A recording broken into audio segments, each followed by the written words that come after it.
was an alcoholic from the time I was 16 to the time I was 19. Very weird way to start a story, but trust me, it all makes sense when you realize that I am from South Louisiana.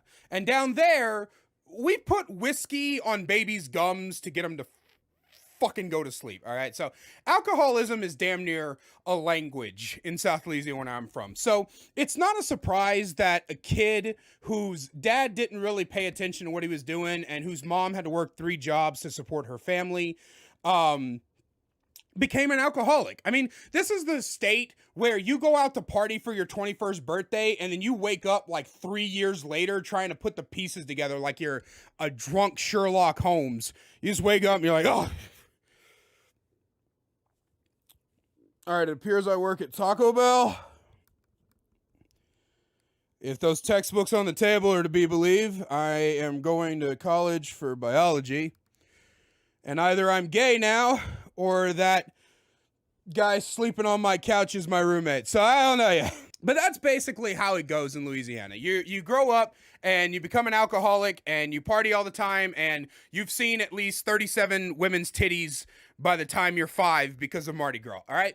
So being an alcoholic, though, was a really weird experience for me because, of course, from the ages of 16 and 19, I couldn't buy my own. But that doesn't mean that there wasn't a cavalcade of places to get it from. For example, there was this bar called the Lowe's that got shut down, probably for selling alcohol to minors. The Lowe's used to provide a shitload of alcohol to all of us, including my personal favorite, kamikazes, which on Thursdays only cost $0.25 a piece. And so the first time I ever truly got drunk, I had drank 27 kamikazes back to back. I ended up flirting very heavily with this girl. This guy, her boyfriend, got really mad at me. I got in a fist fight with him and his 3 buddies. Won that fight like I'm fucking Rock Lee or some shit. Go to walk across the street and a car comes and slams into me and breaks 3 of my ribs. And I'm a very giddy drunk, so my reaction was, poof.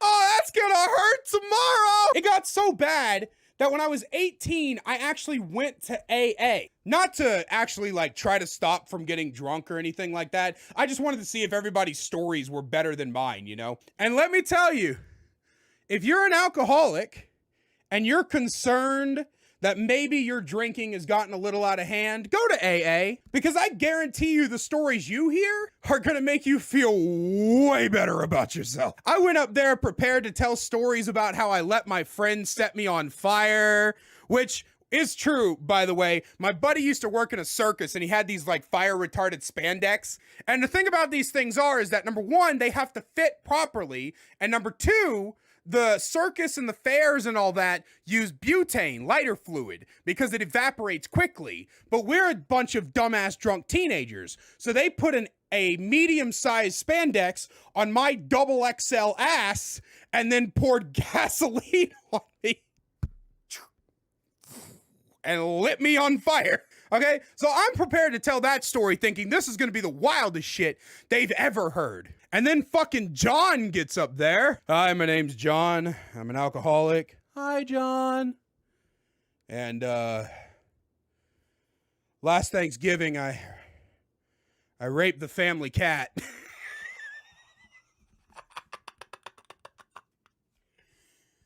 Everybody else is like nodding in agreement. Like, what are you all not telling me? Everybody else is like, yeah. And then I heard one guy in the back go, me too. What? You did what?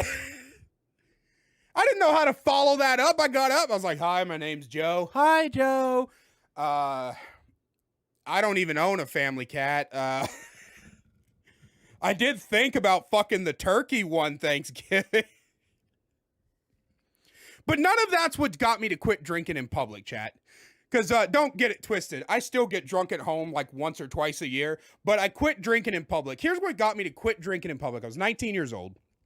And I was out with a bunch of buddies. And around 2 a.m., last call comes. Last call! Everybody rushes to the bar.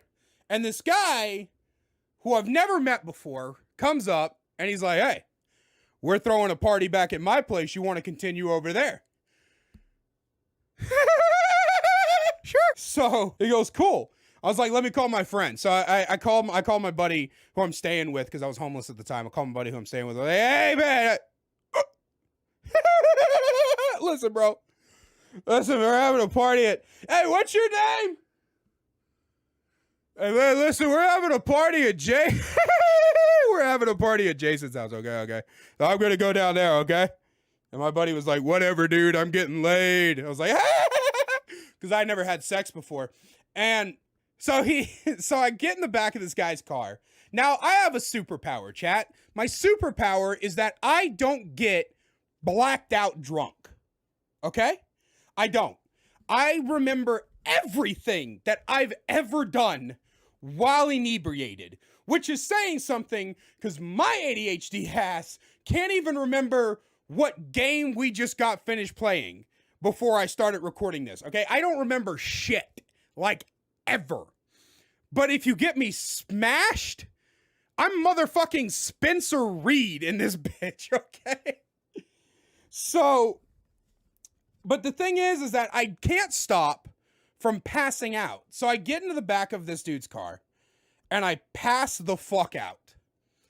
And the next morning, I wake up. It's the middle of February and it's very, very cold. And I realize I'm sleeping on concrete. And I hear a bunch of cars passing me by. So naturally, I wake up. Where the fuck am I? I realize I am missing my shirt, my shoes. My wallet has all of the money gone and only has my ID and my social security number. Next to me is a woman I've never met before in a very similar dressed situation and very groggy. I immediately check myself for scars. Thankfully, they didn't take my spleen. And I look at my phone and it's at 10%. I use the last 10% to call my friend. I said, dude, you need to come get me. He goes, where are you? I walk out from under the overpass. I look to my left and I see a sign that says, welcome to Alabama.